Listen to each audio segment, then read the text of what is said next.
On a bitter February morning in 1978, Donald Hartley arrived at the Georgetown townhouse with his toolbox, expecting nothing more than a routine electrical inspection.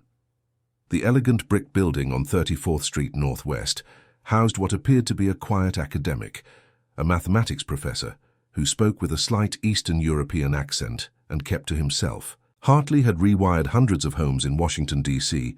over his 23 years as a licensed electrician, and this job seemed no different from any other. What Hartley didn't know as he climbed those front steps was that within 3 hours, his routine inspection would unravel one of the most sophisticated Soviet intelligence operations ever conducted on American soil, and his knowledge of electrical code violations would prove more valuable to national security than a dozen counterintelligence agents. The illegal wiring trick he was about to discover would expose not just one spy, but an entire network that had been operating in plain sight for over a decade. But before we dive into this story, make sure to leave a like and subscribe to the channel so we can bring you the most gripping Cold War and espionage stories every day. And tell me in the comments where you're watching from. It really helps support us. Donald Hartley was 51 years old that winter, a man whose hands told the story of decades spent working with copper wire and circuit breakers. He had served in the Navy during the Korean War, working as an electrician's mate aboard destroyers in the Pacific, and when he returned home to Washington, he built a steady business serving the row houses and townhomes of Georgetown and DuPont Circle. He wasn't wealthy, but he was respected. His customers knew that when Don Hartley signed off on electrical work, it was done right. The call had come through his answering service 3 days earlier. A Professor Viktor Sokolov needed an inspection certificate for his rental property. The landlord required it before renewing the lease, standard procedure in the district. Hartley had called back, scheduled the appointment, and thought nothing more of it. It was February, the slow season. He was grateful for the work. Sokolov answered the door himself, a thin man in his mid-50s with steel-grey hair and wire-rimmed glasses. He wore a cardigan sweater over a white shirt, the very picture of an academic at home. His English was excellent, though marked by an accent that Hartley couldn't quite place. Russian, perhaps, or Czech. In those days, plenty of intellectuals from Eastern Europe had found their way to American universities, defectors and refugees from communist regimes. "Come in," Sokolov said, gesturing warmly. "I apologize for the mess. I'm in the middle of grading examinations. You know how it is at the end of term." Hartley nodded politely and stepped into the narrow front hall. The townhouse was typical of Georgetown architecture. 3 stories of brick with high ceilings and original woodwork from the 1800s. Books lined every available wall space, mathematics texts in multiple languages, journals stacked on tables and chairs. Classical music played softly from somewhere upstairs, something Russian that Hartley didn't recognize. "I'll need to check the main panel first," Hartley said, setting down his toolbox. "Then I'll go through the house room by room. Outlets, switches, lighting fixtures. Shouldn't take more than a couple hours." Of course," Sokolov said. "The panel is in the basement. Let me show you the way." The basement stairs were steep and narrow, typical of houses built before modern building codes. Hartley followed Sokolov down into a dimly lit space that smelled of old concrete and heating oil. A modern furnace hummed in one corner, recently installed by the look of it. The electrical panel was mounted on the far wall, a 200-amp service that had been upgraded sometime in the 1960s. "I will leave you to your work," Sokolov said. "I must return to my grading. If you need anything, I will be in the study on the 2nd floor." Hartley opened his toolbox and pulled out his voltage tester. He began the systematic process he had performed thousands of times before, checking each circuit, testing for proper grounding, looking for any signs of overloading or improper modifications. The panel itself was in good condition, professionally installed and properly labeled. Each breaker was clearly marked: living room, kitchen, bedroom 2, and so on. He was about to close the panel and move upstairs when something caught his eye. One of the breakers, labeled basement lighting, had slightly different colored wiring than the others. It wasn't wrong exactly, but it was inconsistent. The wire gauge looked heavier than necessary for a simple lighting circuit. Hartley frowned. It was probably nothing, just someone using wire they had on hand for a repair. but his professional instincts wouldn't let him ignore it. He traced the wire from the breaker, following it along the basement ceiling joists. It ran toward the furnace area, which made sense for basement lighting. But then, instead of going to a junction box or light fixture, the wire disappeared into the wall cavity near the furnace. Hartley felt a prickle of curiosity. This wasn't right. The wire was going somewhere it shouldn't be, and it was hidden in a way that suggested someone didn't want it found. In his experience, when electrical work was concealed like this, it usually meant someone had bypassed the permit process, done work themselves, or worse, was tapping power for something they shouldn't have. He pulled out his flashlight and peered into the gap where the wire disappeared. The beam revealed that the wire continued up through the wall, heading toward the first floor. Hartley's frown deepened. This was definitely not standard practice. Any legitimate electrical work would have been run through conduit or at least been visible in the basement ceiling. He decided to follow the wire further. Using a small mirror on an extendable handle, a tool he often used to see behind walls and into tight spaces, Hartley traced the mysterious circuit. It went up through the wall cavity, and based on the direction, it appeared to be heading toward the study on the second floor, the very room where Professor Sokolov was currently working. This was more than just a curiosity now. This was a code violation, and potentially a serious one. Concealed wiring could be a fire hazard. Hartley knew he had to document this and inform the homeowner. He climbed the basement stairs and walked up to the second floor. The study door was ajar, and Hartley could hear papers rustling inside. He knocked gently on the doorframe. Professor Sokolov looked up from his desk, where examination papers were spread in neat stacks. "Professor, I need to ask you about something," Hartley said. "I found some unusual wiring in the basement. It's not up to code, and I'm going to need to trace where it goes before I can sign off on the inspection." Sokolov's expression didn't change, but Hartley noticed the man's hand pause momentarily over the papers. It was just a fraction of a second, but Hartley had spent enough time reading people during business negotiations to catch it. "Unusual wiring," Sokolov said. "I am not sure I understand. I have had no electrical work done since I moved here 3 years ago." "That's part of the problem," Hartley said. "This looks like it might have been done before you moved in, but it should have been caught in any previous inspection. The wire is concealed in the wall and it's running up to this floor. I need to find where it terminates." Sokolov stood up from his desk, and Hartley noticed the professor was taller than he had first appeared, with the careful posture of someone who had received military training. It was a small detail, but combined with the hidden wiring, it made Hartley more alert. "Of course," Sokolov said smoothly. "You must do your job. I would not want any fire hazard in the house. Please look wherever you need." Hartley began examining the study. It was a spacious room with built-in bookshelves on 2 walls and large windows overlooking a small garden. The desk was positioned in the center, covered with papers and books. Hartley checked the outlets, the overhead light fixture, the wall switches. Everything appeared normal and up to code, but the wire had to go somewhere. It was carrying power from that basement breaker. Hartley pulled out his non-contact voltage tester, a device that could detect live electrical current without actually touching the wires. He began methodically checking the walls, moving the detector slowly across the plaster. As he approached the wall behind the bookshelf on the north side of the room, the tester suddenly chirped. There was current flowing through that wall, but there was no visible outlet or fixture. Hartley examined the bookshelf more closely. It was built in, probably original to the house, with detailed woodwork and adjustable shelves. "Professor, I'm going to need to move some of these books," Hartley said. "There's current flowing behind this shelf, and there's no visible reason for it." Sokolov had returned to his desk, but he was no longer looking at the examination papers. He was watching Hartley with an intensity that made the electrician uncomfortable.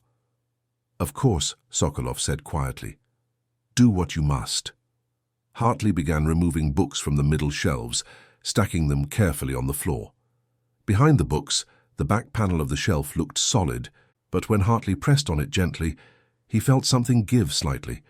He examined the edges more carefully and discovered that the back panel wasn't actually attached to the shelf frame. It was a false back, held in place only by the weight of the books. His heart began to beat faster. This was beyond a simple code violation. Someone had deliberately concealed something behind this shelf. Hartley carefully removed the false panel, revealing a hollow space about 3 inches deep between the false back and the actual wall. What he saw in that space made his breath catch in his throat. Mounted against the wall was a metal box about the size of a briefcase, painted flat black to blend with the shadows. From the box, wires ran down into the wall cavity, the same heavy-gauge wiring he had traced from the basement. But it was the equipment inside the partially opened box that made Hartley's blood run cold.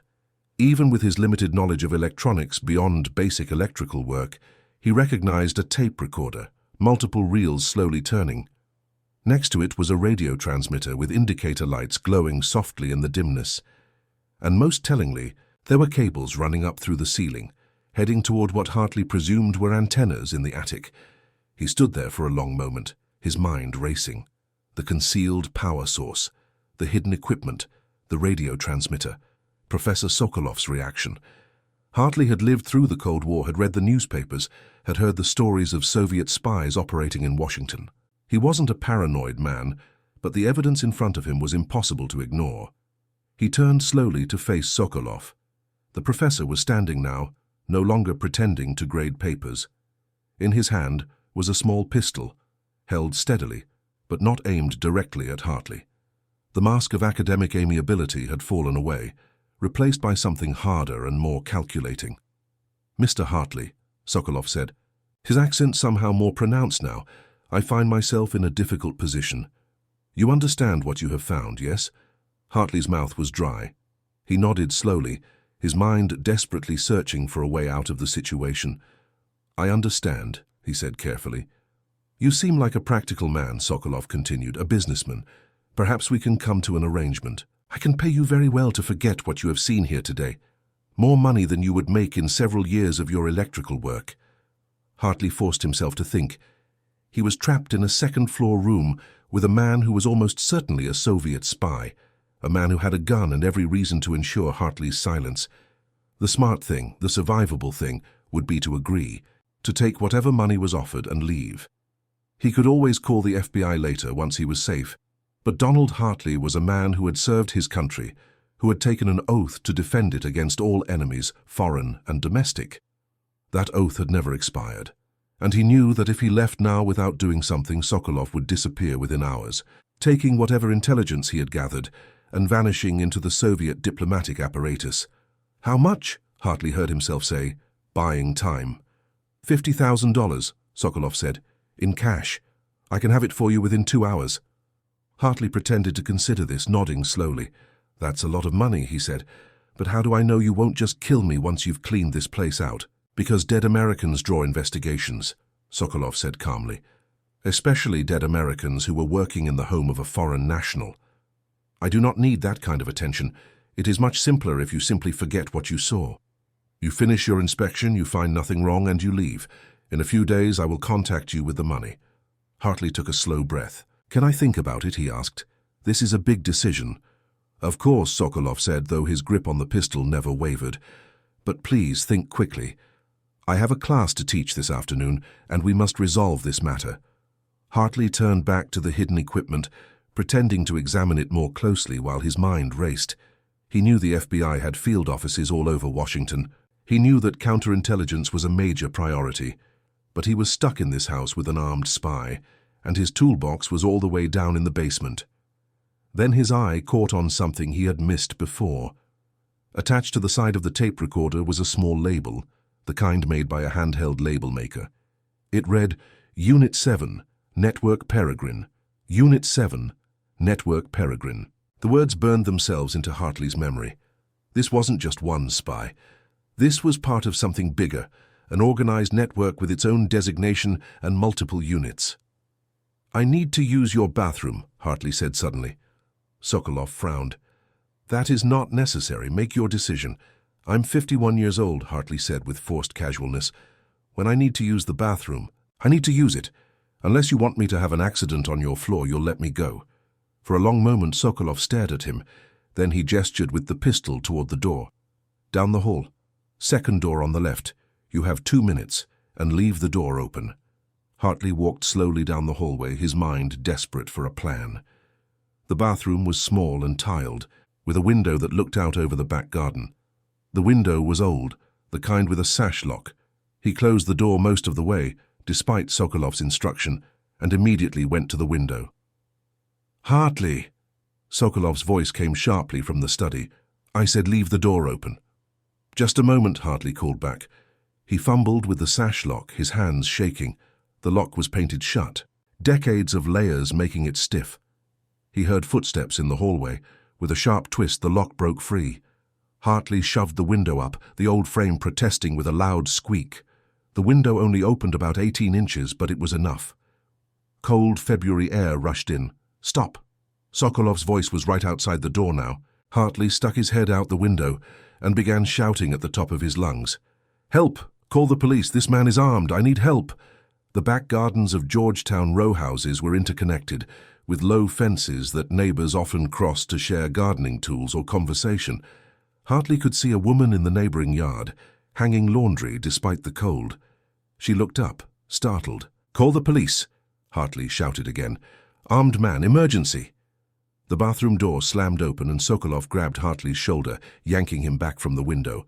But the damage was done. The woman next door was already running toward her house, and Hartley could hear other voices from nearby gardens. Someone shouted back that they were calling the police. "You fool!" Sokolov hissed, his composure finally cracking. "You have no idea what you have done." "I know exactly what I've done," Hartley said, his fear transforming into a kind of reckless courage. "I've stopped you from getting away." Sokolov's face twisted with anger and calculation. He could shoot Hartley, but the gunshot would bring people running immediately. He could run, but his apartment was compromised, and his cover was blown. For a long moment, the two men stared at each other in the small bathroom. Then Sokolov made his decision. He shoved Hartley hard against the tile wall and ran back toward the study. Hartley heard rapid footsteps, the sound of papers rustling, drawers opening and closing. The spy was trying to destroy evidence or grab whatever documents he could carry. Hartley pulled himself up and stumbled into the hallway. He had to keep Sokolov in the house until the police arrived. Moving as quietly as he could, he went to the top of the stairs and looked down. The front door was at the bottom, the only exit unless Sokolov was willing to jump from a second or third floor window. He heard sirens in the distance, beautiful and terrifying at the same time. The Metropolitan Police must have had a unit nearby. Hartley positioned himself at the top of the stairs, blocking the path. He had no weapon, no way to physically stop an armed man, but he could delay him, could make him choose between escape and violence. Sokolov appeared from the study, a leather briefcase in one hand and his pistol in the other. He saw Hartley at the top of the stairs and stopped. The sirens were getting closer, just seconds away now. "Move," Sokolov said. "No," Hartley replied, surprised by the steadiness of his own voice. "I will shoot you." "Then shoot me," Hartley said, "but those sirens are almost here. You shoot me, you'll never make it out. Every cop in Washington will be looking for you within minutes." Sokolov's face went through a series of calculations. Then, with a curse in Russian, he dropped the briefcase and ran toward the third floor. Hartley heard the pounding of footsteps, a door slamming open, the attic access probably, or a window that opened onto the roof. The sirens screamed to a stop outside. Hartley hurried down the stairs and threw open the front door. 2 Metropolitan Police cruisers were parked haphazardly on the street, and 4 officers were already approaching the house with their weapons drawn. "He's upstairs," Hartley shouted. "Second or third floor. He's armed. Get down. Get out here," one of the officers commanded. Hartley stumbled out onto the sidewalk, his legs suddenly shaking as the adrenaline caught up with him. The officers entered the house in a tactical formation, and Hartley heard shouting from inside, commands to freeze and come down. More sirens approached. Within minutes, the quiet Georgetown street was filled with police vehicles, and a perimeter was being established around the townhouse. A sergeant came over to where Hartley was sitting on the curb, wrapped in a blanket that a neighbor had brought. "Sir, I need you to tell me exactly what happened," the sergeant said. Hartley took a shaky breath and began explaining. The routine inspection, the hidden wiring, the equipment behind the bookshelf, the radio transmitter and tape recorder. As he spoke, he could see the sergeant's expression changing from routine police work to something much more serious. "Wait here," the sergeant said when Hartley finished. Don't talk to anyone else. We need to make some calls." By the time the FBI arrived 45 minutes later, Professor Viktor Sokolov was in custody. He had tried to escape across the rooftops, but had been cornered on a neighboring building by officers who had anticipated his route. He had surrendered without firing a shot, probably calculating that his value as a prisoner exchange was higher than a shootout with police. Special Agent Martin Rhodes of the FBI's Washington field office arrived in an unmarked sedan. He was a compact man in his 40s, with the weary look of someone who had spent too many years tracking Soviet intelligence operations.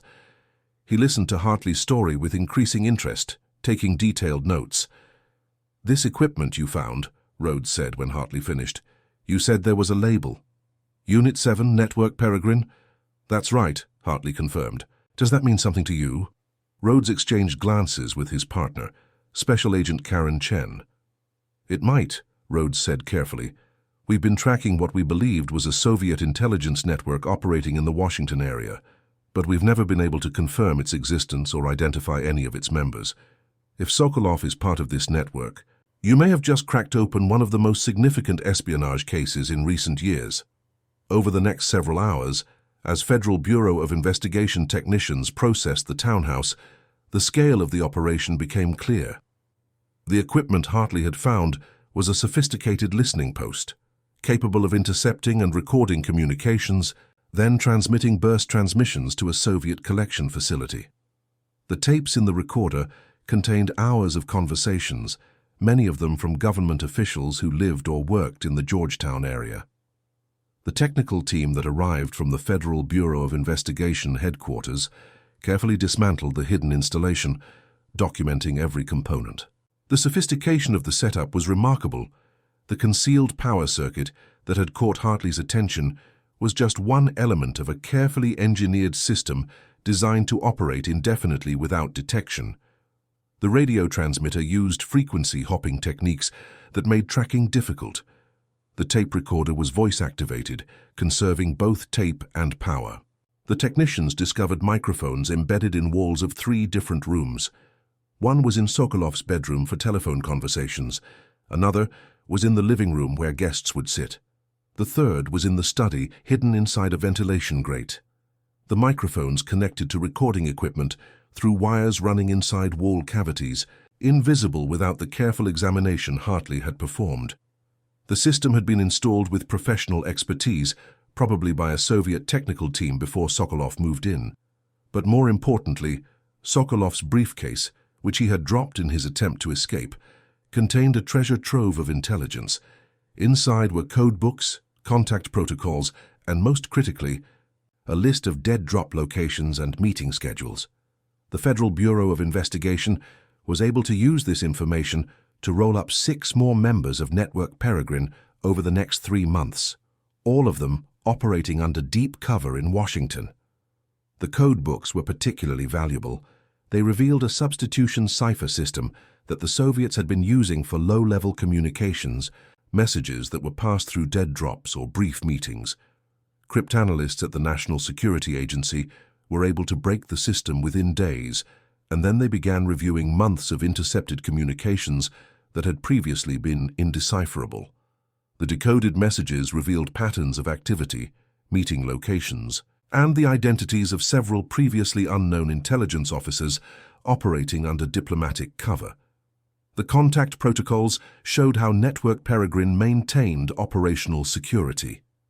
Members never met directly, except in carefully choreographed encounters that appeared random. A chance meeting in a bookstore, a brief conversation at a bus stop, a shared table at a crowded restaurant. Each contact was designed to look innocent to any surveillance team that might be watching.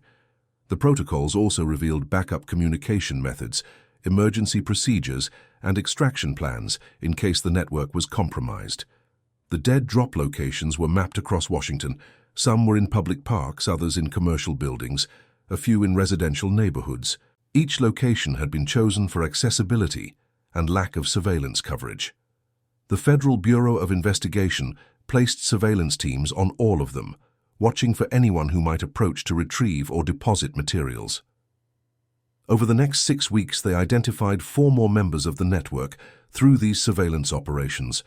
The meeting schedules were equally revealing. They showed that Network Peregrine had been operating for over 12 years, with regular contacts between members occurring at monthly intervals. The schedules also indicated when new members had been added to the network and when others had been rotated out, presumably to prevent any single individual from knowing too much about the overall operation. The longevity of the network was disturbing. It meant that Soviet intelligence had maintained a stable, productive collection operation in the heart of Washington for over a decade without detection. The illegal wiring trick that had caught Hartley's attention turned out to be a common technique used by Soviet intelligence to avoid detection. By tapping into the existing electrical system through a concealed circuit, they could power surveillance equipment without creating any unusual patterns in electrical usage that might show up in utility records. It was clever, professional, and would have remained undetected indefinitely if not for a routine inspection by a careful electrician who knew the codes. Network Peregrine had been operating for 12 years. According to the information the Federal Bureau of Investigation eventually extracted from the case, it had successfully collected classified information on military deployments, diplomatic negotiations, and congressional intelligence oversight. The damage to national security was significant, but it would have been far worse if the network had continued operating undetected. The specific intelligence that had been compromised was staggering. Conversations recorded in Sokolov's listening post included State Department discussions about arms control negotiations. One tape contained a congressional staffer discussing classified satellite reconnaissance testimony. Another captured a Pentagon analyst talking about naval deployment vulnerabilities. The other Network Peregrine members collected intelligence through various means. One translator for congressional committees photographed classified documents with a miniature camera. Another State Department clerk memorized diplomatic cables and transcribed them later. An electronics shop owner in Alexandria built surveillance devices for the network. A fourth member, married to a national security agency analyst, elicited classified information through carefully constructed conversations. A fifth and sixth operated a DuPont Circle bookstore that served as a covert meeting place. The Federal Bureau of Investigation's investigation revealed that Network Peregrine had operated with remarkable discipline and security. Members knew only their immediate contacts, never the full extent of the network. Communications were conducted through impersonal methods that minimized direct contact. Each member had a cover story that was deep and well-maintained, often established years before they began active intelligence work. The network had been built around a principle that Soviet intelligence called deep cover immersion.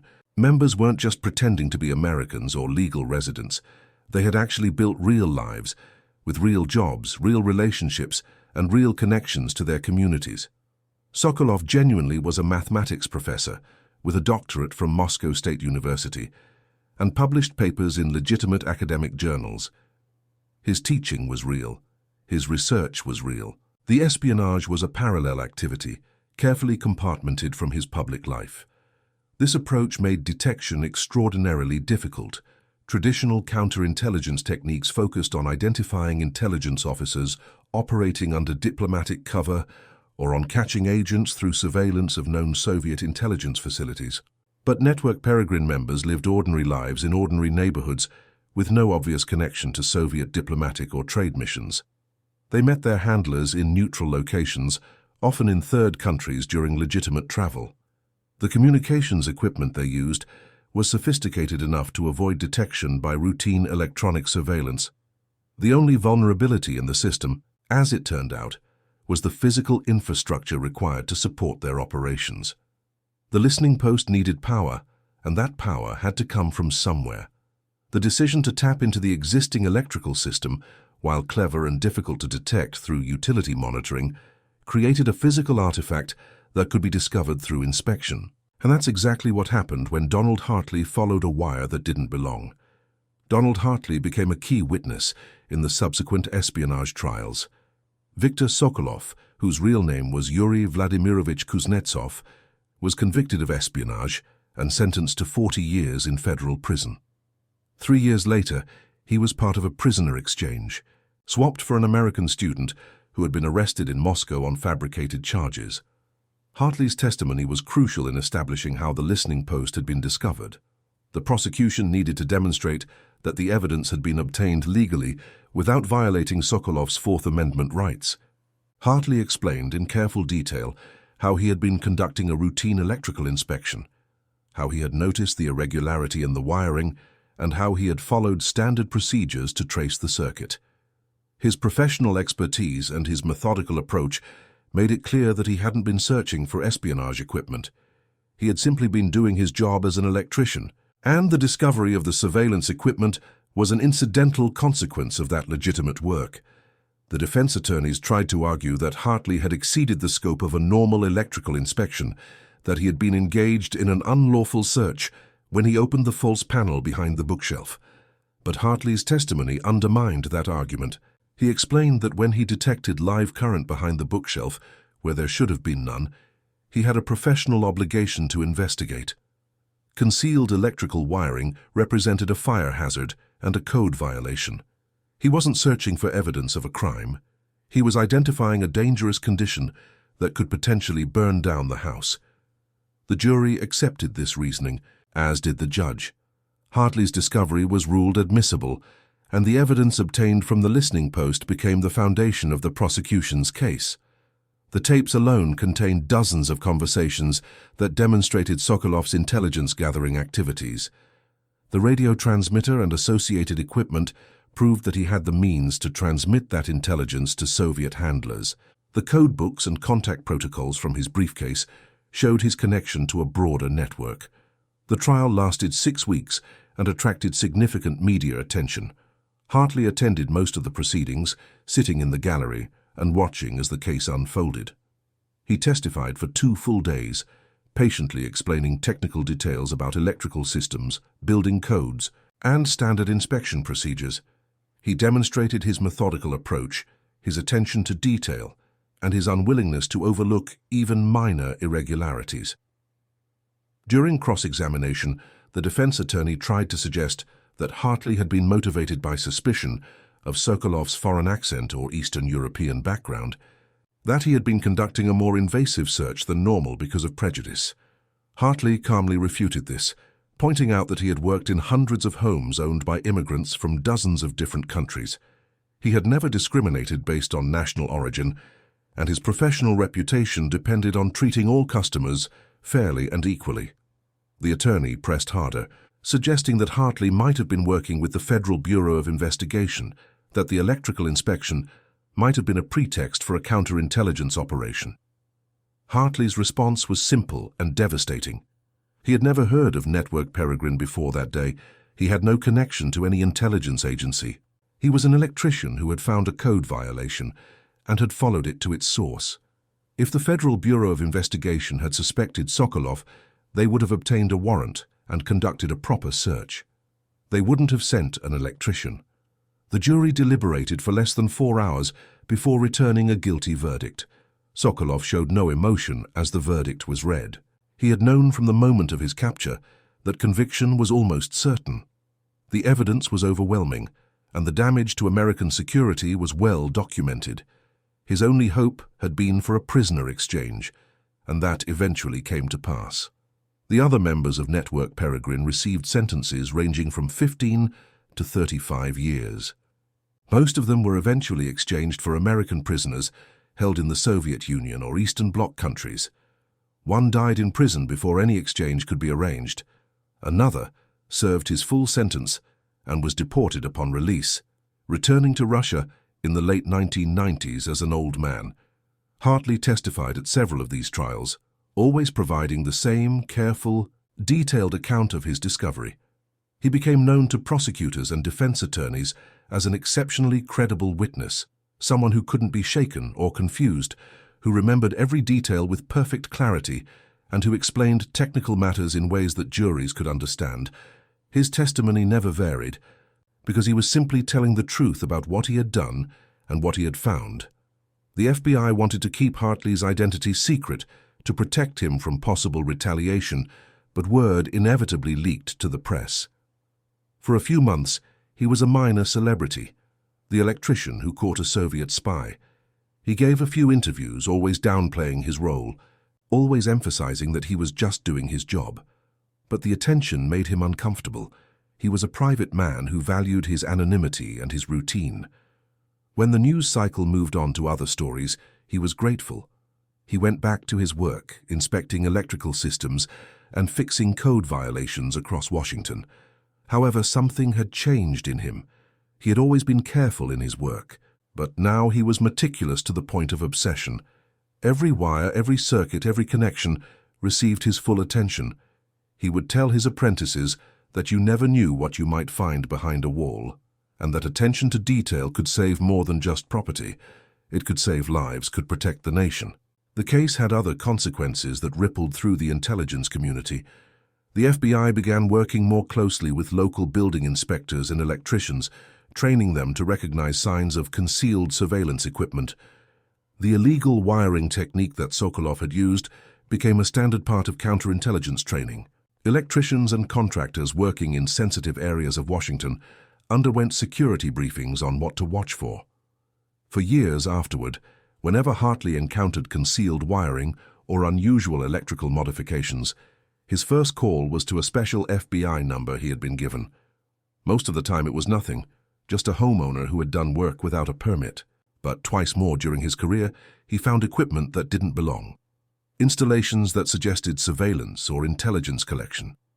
One turned out to be an industrial espionage operation. The other was a domestic wiretap by a private investigator, illegal but not treasonous. Hartley retired in 1992 after 40 years in the electrical business.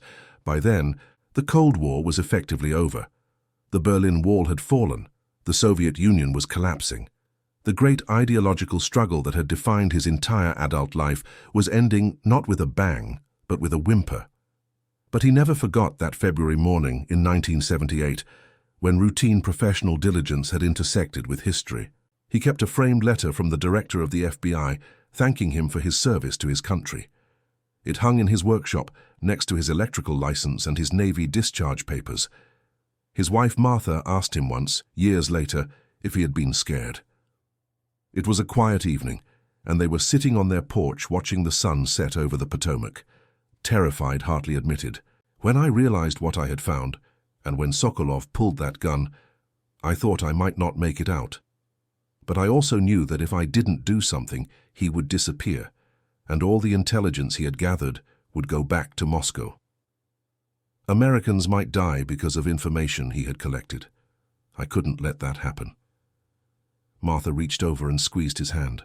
She had always been proud of him, but in that moment her pride was almost overwhelming. "You were very brave," she said. Hartley shook his head. "I wasn't brave," he said. "I was just stubborn. And I knew the electrical code. Sometimes that's all it takes, knowing the rules and following them." The story of the electrician who caught a spy became part of Cold War lore, a reminder that vigilance came from unexpected places. Intelligence agencies could spend millions of dollars on sophisticated surveillance and counterintelligence operations, but sometimes the most valuable asset was an honest tradesman who noticed that a wire didn't quite go where it should. Network Peregrine remained one of the most significant Soviet intelligence operations ever uncovered on American soil. The 7 members who were arrested represented only part of the network. The FBI believed there were others who escaped detection, who went to ground when their colleagues were arrested, and who either fled the country or went dormant. The equipment that Hartley found in Sokolov's townhouse became part of a training collection used by the FBI and CIA to teach new agents about Soviet intelligence techniques. The concealed power circuit, the false bookshelf panel, the burst transmission radio. All of it was preserved as a testament to the ingenuity of adversary intelligence services. But perhaps more importantly, the case changed how American counterintelligence thought about security. It wasn't enough to vet individuals and monitor their activities. Physical security mattered too. The spaces where classified information was discussed needed to be examined not just for bugs and cameras, but for the infrastructure that would support such devices. Electrical systems, phone lines, ventilation ducts. All of these could be exploited by a determined adversary. Building inspectors and contractors, working in government facilities or the homes of cleared personnel, became an informal part of the security apparatus. They were taught to report anomalies, to question modifications that didn't match building plans, to trust their professional instincts when something seemed wrong. Years later, when the Cold War archives were partially opened, American intelligence officials learned just how close Network Peregrine had come to accessing truly devastating secrets. One of the 7 members who were arrested worked as a clerk in the State Department. Another was a translator for congressional committees dealing with defense issues. A third was married to a mid-level NSA analyst. The network had been positioned to collect information across multiple classified domains, and only Hartley's discovery had prevented them from continuing their work for potentially another decade. Sokolov himself, after his prisoner exchange and return to the Soviet Union, wrote a memoir that was published in Moscow in 1987. In it, he devoted an entire chapter to his capture, praising the professionalism of American law enforcement and counterintelligence. He wrote with grudging respect about Hartley, calling him the electrician who understood that small details could have large consequences. When a copy of the memoir made its way to Washington and was translated, someone at the FBI sent it to Hartley. He read Sokolov's account with interest, noting the places where the spy had embellished or omitted details to make himself look better. But he was struck by one passage where Sokolov reflected on his capture. "I had survived years of intelligence work in the heart of the enemy's capital," Sokolov wrote. "I had evaded their counterintelligence services, their surveillance teams, their sophisticated detection equipment. But I could not evade a careful tradesman who knew his profession and refused to overlook even a minor code violation. In the end, it was not the great game of intelligence that defeated me, but the simple integrity of a man who believed in doing his work properly." Hartley put the book on his shelf and never read it again. He didn't need a Soviet spy's validation. He had done what needed to be done, had served his country in the way that circumstances had demanded. That was enough. The FBI statistics showed that after the Peregrine case, reports of suspicious installations by contractors and inspectors increased by over 300%. Most were false alarms, but several led to significant arrests, industrial espionage, corporate surveillance, and in 3 cases, foreign intelligence collection operations were all uncovered by alert professionals who had been trained to recognize the signs. The lesson of Donald Hartley's discovery echoed through the intelligence community for decades. Security wasn't just about classified systems and cleared personnel. It was about building a culture of awareness, about training everyone who interacted with sensitive spaces to understand what normal looked like and to report deviations from that normal. In 2001, after the attacks of September 11th, this lesson took on new urgency. The FBI established a formal program to work with tradespeople and contractors, providing training on indicators of terrorist activity or surveillance. Electricians, plumbers, HVAC technicians, all were taught to watch for unusual installations, suspicious modifications, or attempts to access spaces that didn't match their legitimate work orders. Donald Hartley lived to see this program established. He was in his 70s by then, long retired, but he agreed to speak at some of the training sessions. He would tell his story, showing slides of the equipment he had found, explaining the illegal wiring technique that had first caught his attention. Then he would emphasize the same message every time. "Trust your professional knowledge," he would say. "If something doesn't look right, if it violates code or standard practice, don't ignore it, report it. You may think it's nothing, but you may also be the first line of defense against people who want to harm this country. Your expertise matters.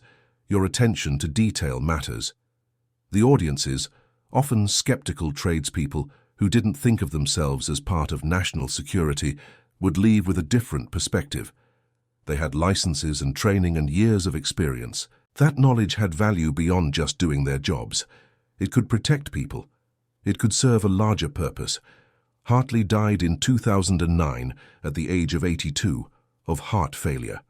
His obituary in the Washington Post mentioned his role in uncovering Network Peregrine, but it also noted his 40 years of service to the DC community, the hundreds of homes he had rewired, the apprentices he had trained.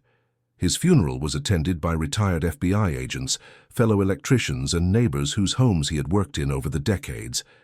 At the funeral, Special Agent Martin Rhodes, himself retired by then, delivered a eulogy. He spoke about how Hartley had changed the course of counterintelligence, how his discovery had protected American secrets and saved lives. But he also spoke about something more fundamental. Don Hartley was a man who believed in doing things right, Rhodes said, not for recognition, not for reward, but because that's who he was. He believed that work had meaning, that professionalism mattered, that taking pride in your craft was its own justification. And because he held himself to that standard, he was able to see what others had missed. He was able to serve his country in a way that no one, including himself, could have anticipated. The lesson of his life isn't that we all need to catch spies. It's that we need to do our work with integrity and attention, because we never know when that work might matter in ways we can't foresee. We can't always choose how we'll be called to serve, but we can choose to be ready by being good at what we do, by caring about the details, by refusing to cut corners or ignore problems. Don Hartley was ready when his moment came. He was ready because he had spent his entire life preparing, not by studying espionage or counterintelligence, but by being a good electrician. And that perhaps is the most important lesson of all. The townhouse on 34th Street Northwest still stands, now worth several $1 million in the gentrified heart of Georgetown. The current owners know nothing about its history. The false bookshelf panel is gone, replaced by modern built-ins. The illegal wiring was removed and replaced with a system that meets current codes. There's no plaque, no historical marker indicating what happened there in 1978. But in the institutional memory of American counterintelligence, that townhouse remains significant. It's where an electrician's professional diligence intersected with Cold War espionage. It's where attention to the electrical code uncovered one of the most sophisticated Soviet intelligence networks ever to operate in Washington. It's where Donald Hartley, a 51-year-old tradesman with a Navy background and a strong work ethic, became an unlikely but effective defender of national security. The Cold War produced many heroes, from presidents who navigated nuclear brinkmanship to intelligence officers who risked their lives behind enemy lines. But it also demonstrated that heroism could come from unexpected places, from ordinary people who found themselves in extraordinary situations and chose to act with courage and integrity. Donald Hartley never thought of himself as a hero. He thought of himself as an electrician who did his job properly. But in February 1978, on a cold morning in Georgetown, doing his job properly was exactly what his country needed. And because he was the kind of man who wouldn't overlook a code violation, who wouldn't ignore an illegal wiring trick, he was able to serve in a way that made a lasting difference. The story serves as a reminder that security is everyone's responsibility, that vigilance can come from any quarter, and that sometimes the most valuable intelligence comes not from sophisticated surveillance, but from someone who simply knows their job well enough to recognize when something isn't right. In the grand chess game of Cold War espionage, Donald Hartley was neither a knight nor a bishop. He was a pawn who happened to be in exactly the right place at exactly the right time, and who had the knowledge and courage to make a move that changed the game. And that concludes our story. If you made it this far, please share your thoughts in the comments.